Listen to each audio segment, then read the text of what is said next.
There are two Mi A2s, the regular and a Lite version, but don't let the name fool you because there's a lot going on in the Lite version the main one misses out on, like a larger battery, a headphone jack, and microSD expansion. This is because the Mi A2 Lite is based off the hardware for the Redmi 6 Pro, which features all those essentials. The Mi A2 on the other hand is based on the Mi 6X, which doesn't. Instead, the Mi A2 delivers higher-end optics in the camera, a faster chipset, and more impressive top memory configuration, while the Mi A2 Lite aims to bring Android One right down to Android Go's doorstep with a €179 starting price. If you want to spend a little bit more, then you can enjoy the different benefits of the Mi A2. The big selling point here is the bump in camera performance. You've got a dual camera experience with a primary 12-megapixel sensor and a 20-megapixel sensor for better low-light performance. They share aperture, so the difference is what Xiaomi is calling super pixel, a fancy name for the familiar pixel binning approach we've seen other OEMs take, where 4 adjacent pixels are combined into one.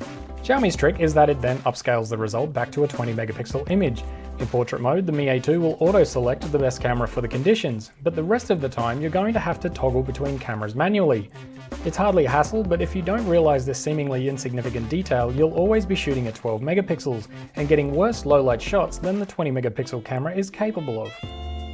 The front-facing camera is the same 20-megapixel sensor, but at f2.2 aperture instead of f1.75. It also supports 2-micron superpixels and comes with front-facing HDR, AI beauty, portrait mode, and a 4500 Kelvin selfie light. On the Mi A2 Lite, the secondary and front-facing camera have 5-megapixel sensors, putting a clear split between devices. Do you value photography and performance, or battery life, expandable memory, and a headphone jack? Software is stock standard Android 8.1 Oreo with a promise of Android P as soon as it is available. There's only 4 non-Google apps here, including a custom camera app and a couple of Mi features in the settings menu. Perhaps the weirdest thing to get used to if you're coming from the Mi A1 is the back button is now on screen and on the left.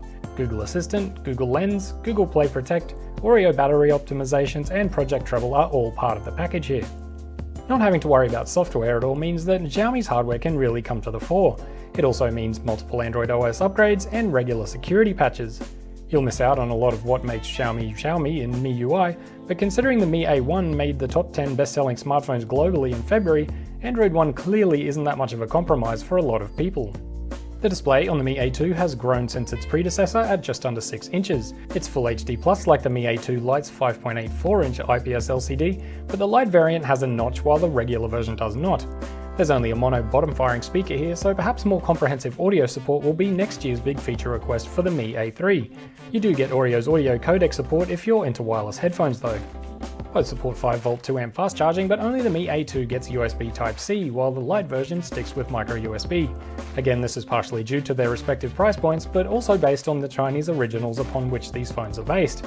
There's nothing wrong with using an existing blueprint for a low-cost handset, but it makes you realize just how significant Xiaomi's selection of devices for future Android One phones will be.